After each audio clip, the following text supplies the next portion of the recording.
person. This white sheet dimension, wherever the heck we are. Why do we have Jumanji here again?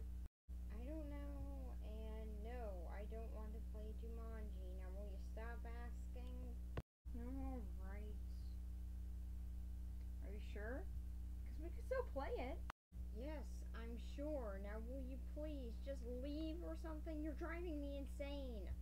Hey, I would if I could, but I'm stuck in the sheet dimension. There's nothing else I can do about that.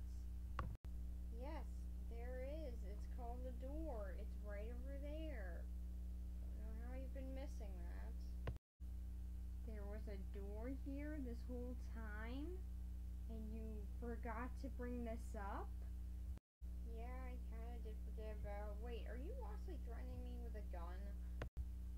I think it's kinda obvious that I am. Well, that gun's not gonna do anything to me, but yeah, there is a door that you've somehow been oblivious to. And if you go through it, then it'll take you back right before your death so you can try and prevent it. Feels like we should have had a sign on that or something, but yeah, still, you can do that. Please do that. You're very annoying. Well, I guess I could try it. Thanks, I guess. Anyway, bye.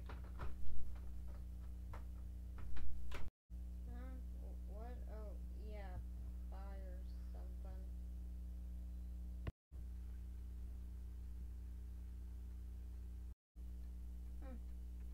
It's worth a shot. Yeah! I just murdered someone. Well, this is gonna take a long time for me to get over it, and wait a minute, no, this person's gonna kill me. Why do I care? Well, I guess that ties everything up. Okay, not really, but still, it kind of works. So, yeah, I'm gonna go get changed. I've been wearing this shirt for like a week. Yeah, that's better. Okay, so, hello YouTube. This is my 50th review. They finally congratulated me. Oh, shut up. Okay, so, yeah. For my 50th review, I'm going to be looking at my favorite movie at this current time, which is The Blues Brothers. Now, I really do love this movie, so I'm sorry if any nostalgia gets in the way of this. Like, if any of my love for this movie gets in the way of this review, too bad. I love this movie. So, with that, let's get started. So for the story, it's fairly simple. So the main basics of it is that Jake Blues has now gotten out of prison after being stuck there for 3 years after standing up a gas station for some of his friends, or at least that's what they say is the reason. I don't know, they might have just been making that one up. But pretty much that is why he is now in jail, but he has just now been released under good behavior, I guess, seeing as they said they were supposed to be there for 5 years, but his friends and his brother aren't that rich, and the ones that are don't really care that much for him, so yeah, I'm guessing that he wasn't bailed out. So I'm just gonna go with that he was brought out on good behavior. Even though everyone seems to really hate him in this jail. So, yeah, he's let out, and he meets his brother Elwood, who stops by to pick him up in a cop car. What a nice brother. So, then they just decide to go visit a nun. Because Jake promised that he would, even though he was lying, and Elwood is not gonna let him break that promise. So they go over to their old orphanage, and they meet up with the nun, who pretty much just decides to tell them about her problems, which are they need to pay their money, which is $5,000. Apparently the church is supposed to be paying for them, but they just haven't in a while, because I guess they're jerks. So, Jake and Elwood just sort of decide, okay, we'll help you out. So let's go steal the money, but of course the nun doesn't really want them to do that, and then they start swearing and saying Christian words, and she starts beating them up with a ruler until they fall down the stairs. And people wonder why I love this movie. So, then after that, they meet the guy who taught them about blues, who has some connection to the orphanage. I don't know if he works there. I mean, I'm guessing that he works there, but they never really say exactly. He could just be some guy who likes hanging out at the orphanage. I don't know. So, he goes over and meets up with them because he was just waiting at the bottom of the stairs for them to fall down, I guess. And he just says, go to church. So they go to church, and then James Brown is playing there. He's the preacher. Don't know why, he just is. And they just get very annoyed at the fact that he's singing in a church, or at least Jake is, and they have a trampoline in there apparently because everyone's defying physics with how high they're jumping, so I'm guessing that they have a trampoline. And although how they set up a trampoline that fast, I don't know. Maybe they just maybe the floor is a trampoline, I don't know. So, and this is very much annoying Jake until a blue light comes from the sky, and it's apparently God, and now he has seen the light. And apparently God just said, hey, get the band back together so then you can get money for the penguin, because I guess I really care about what happens with an orphanage.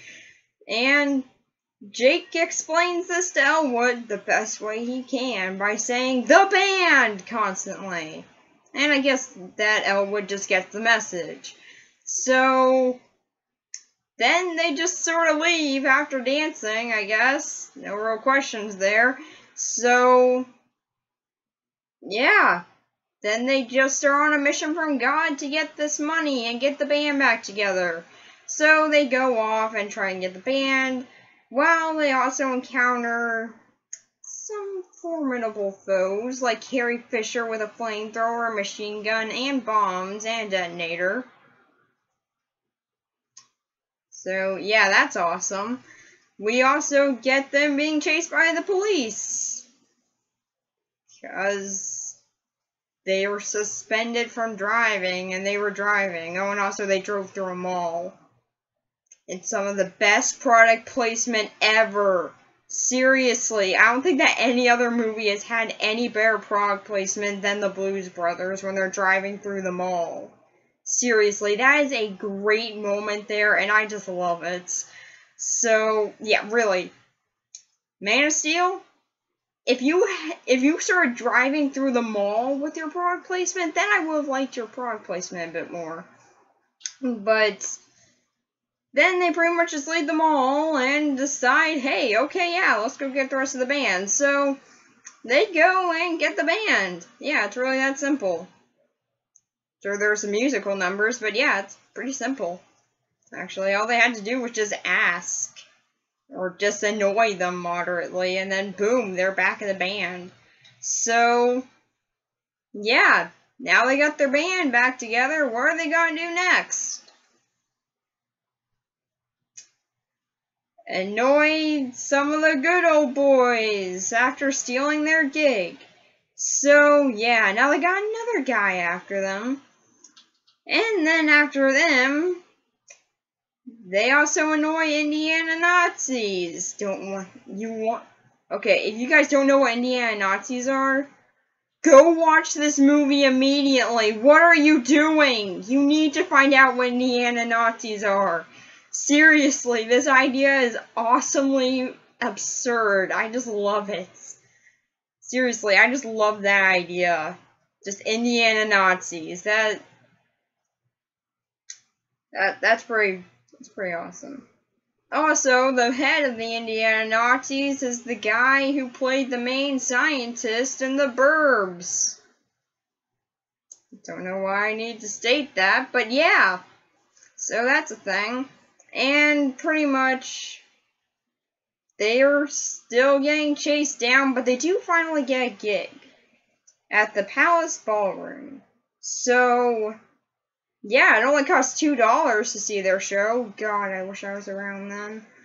And they're, of course, delayed.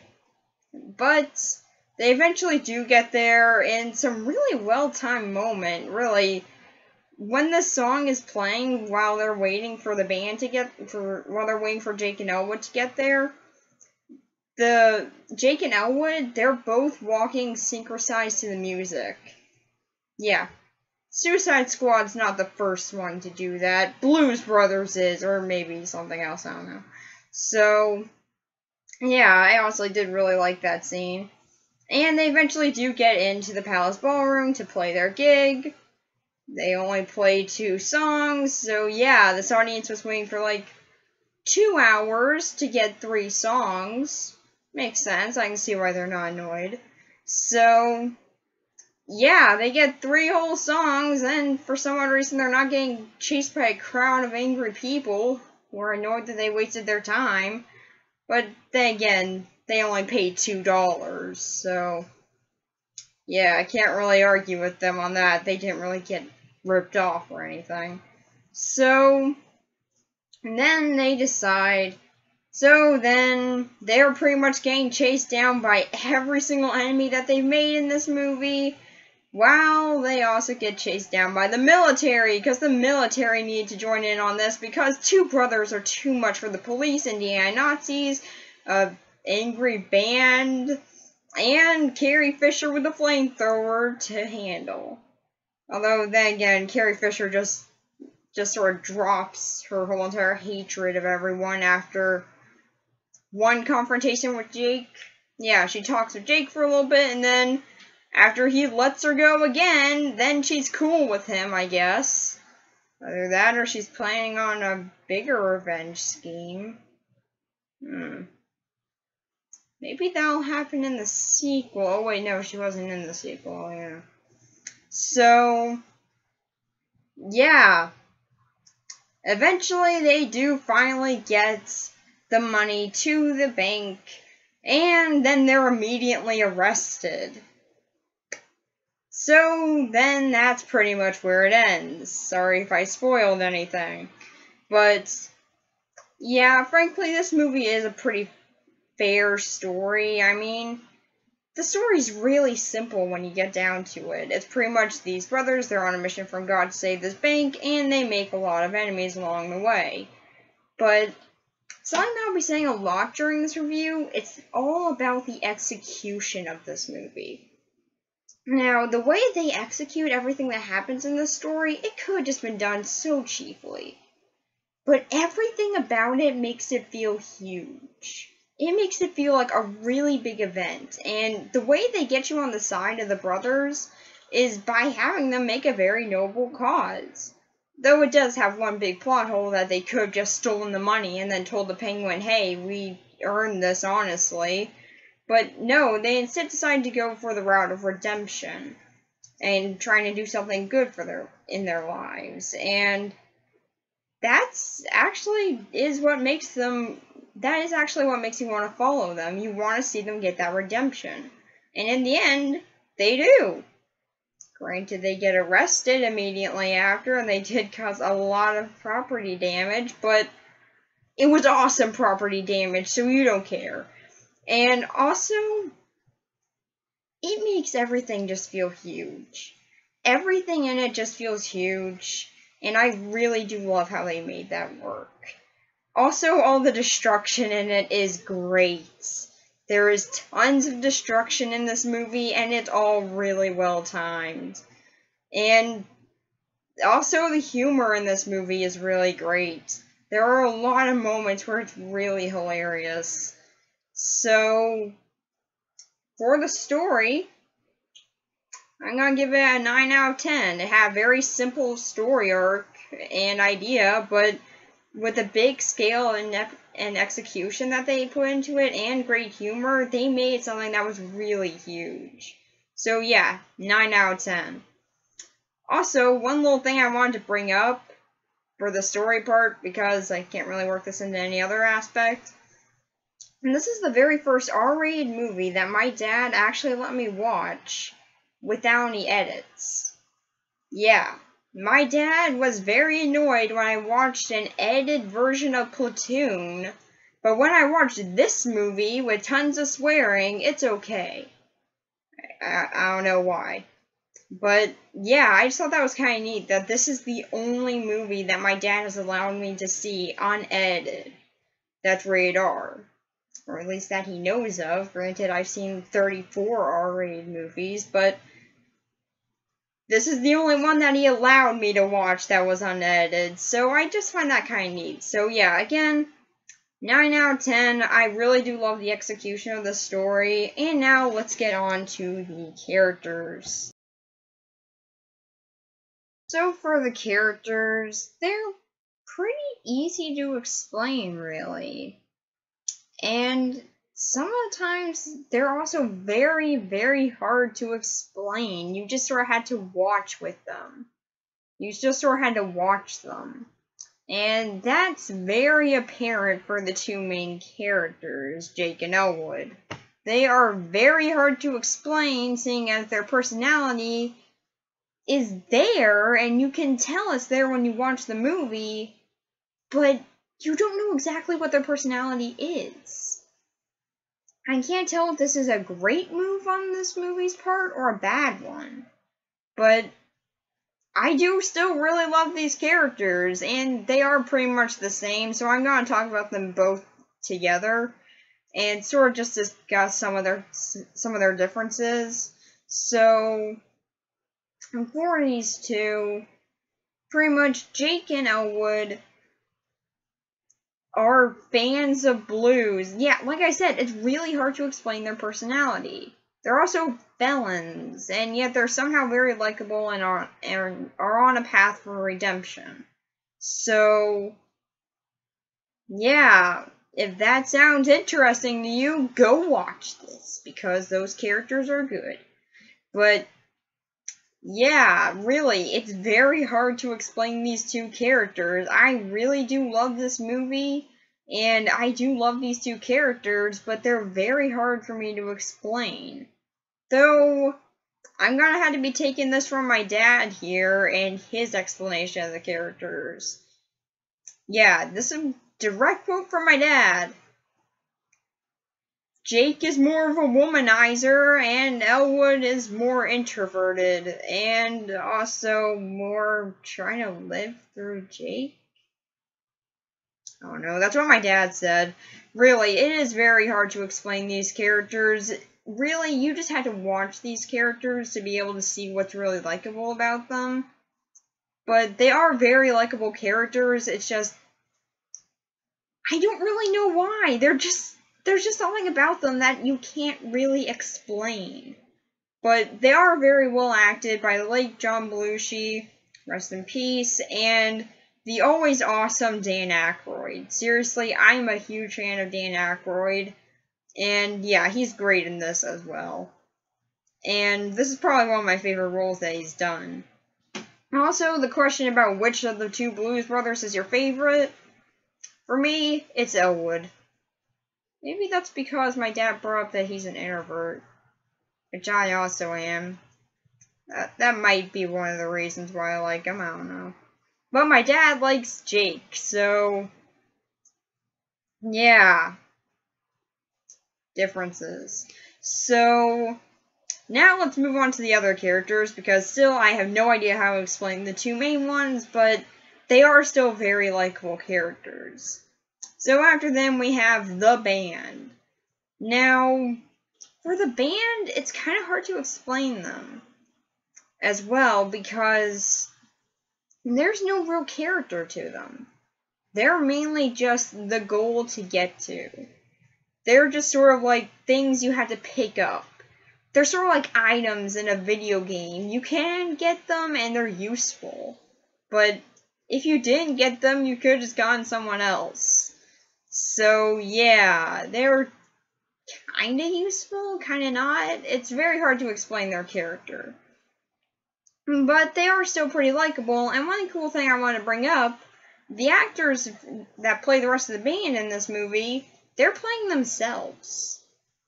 Yeah, the real Blues Brothers band, the people who were actually a part of the Blues Brothers, yeah, this was a real band, by the way.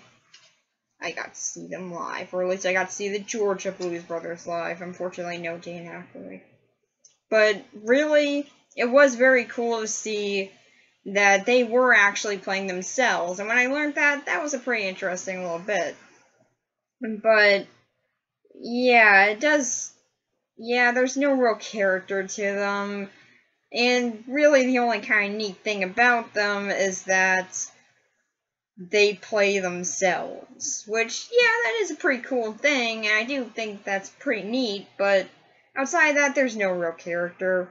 So then after them, we have one of the band's wives, whose name I forgot. Yeah, she's played by a very popular singer, and a singer that I should know the name of, but I forgot for some reason. I think the character's name was Josie or something. Now let's call her Josie. So, yeah, she actually has more personality than her husband. She's stubborn, she has more control in the relationship, and she's also pretty likable. And in the sequel, apparently, they get back together, so I guess she's also pretty forgiving. That's enough on her character, she's pretty cool. So, then after her, we have the Penguin. This character appears a total of one scene. Although, her scene is really memorable. Really, what was up with that? Her door opens on its own, she's able to fly back into a room. Yeah, the Penguin's just a really funny character, and she has a really awesome scene. Moving on. Then after her, we have the Indiana Nazis.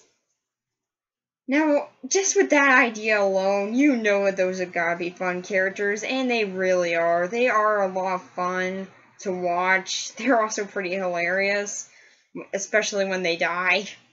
Seriously, the I love you, I've always loved you part. That was just hilarious. And so yeah, I really do like them. They go over the top with the idea, and that's just what makes them fun. So, then after them, John Candy. He's in this movie. He's likable. That's pretty much all I gotta say on him. They don't really focus on him that much. Then again, it's mainly about the brothers, so yeah. Then after him, because I guess he was a real important character to talk about, we have the police. They win. Yay. That's really all I gotta say about them. They're funny. Yay, I've described their character wonderfully.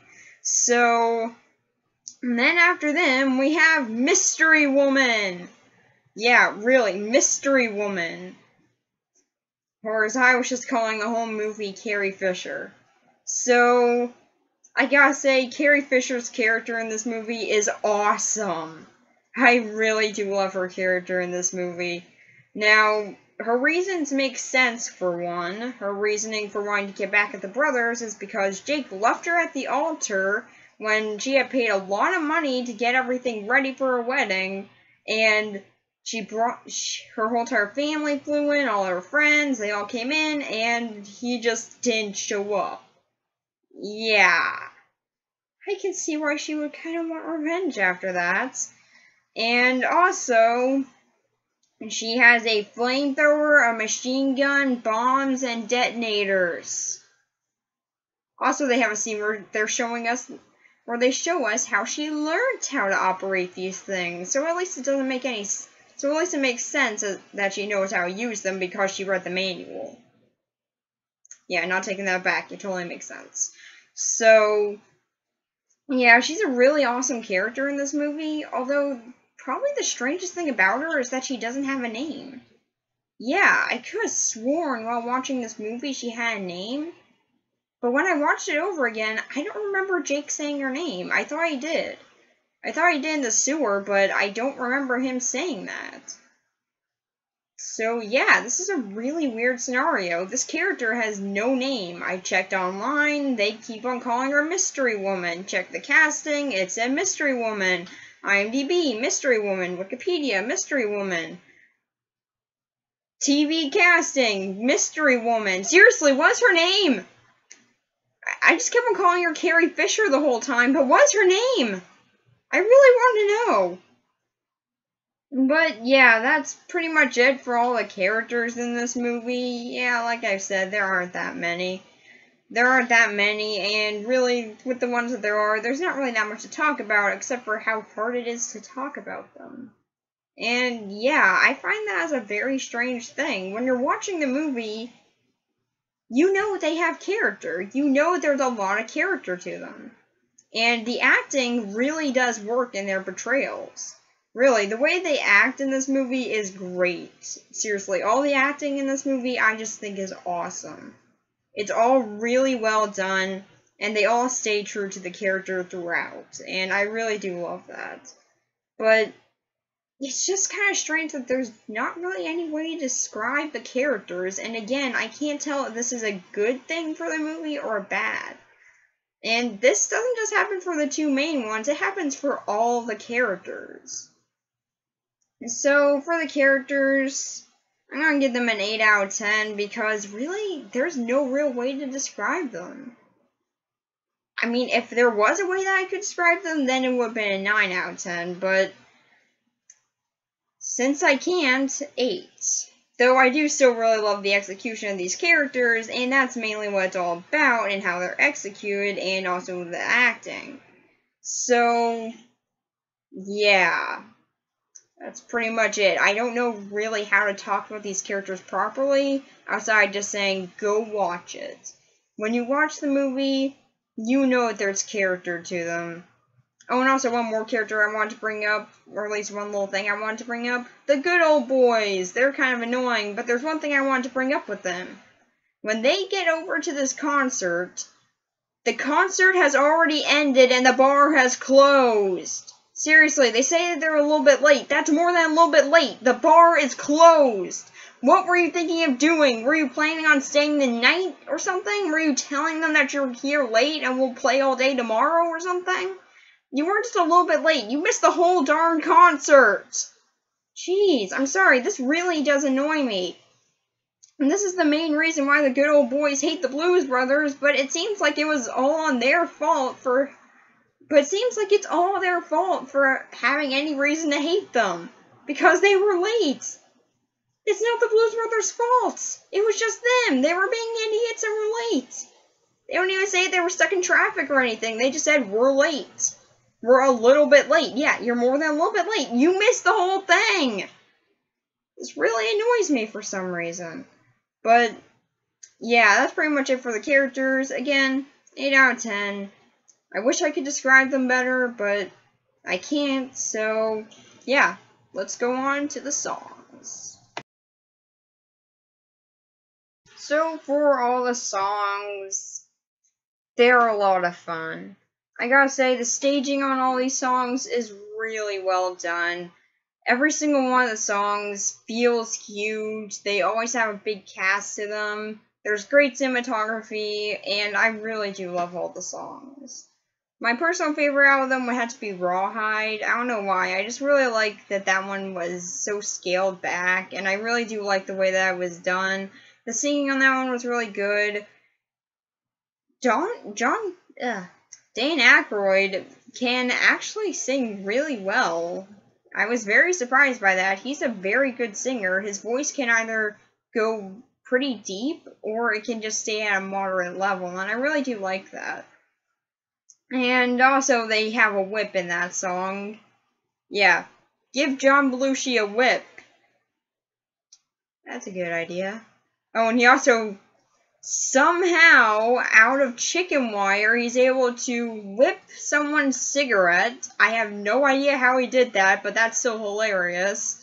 Again, it's another great thing with the editing for the songs. And also, the songs are kind of spontaneous. Yeah, all the songs are pretty spontaneous. They just sort of come out of nowhere. And when they do, they're pretty funny.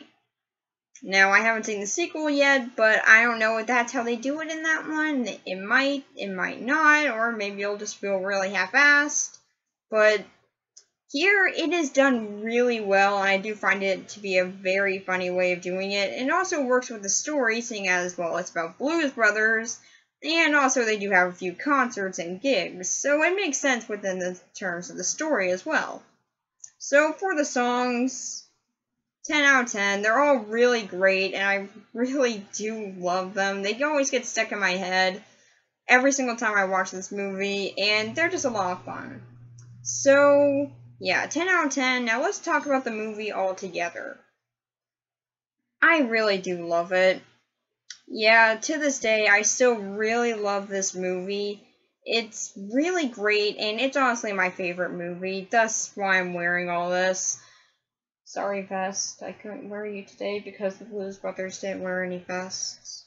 But still behind me, and I also wore it for the opening skit. So yes, I technically did wear my vest in this video.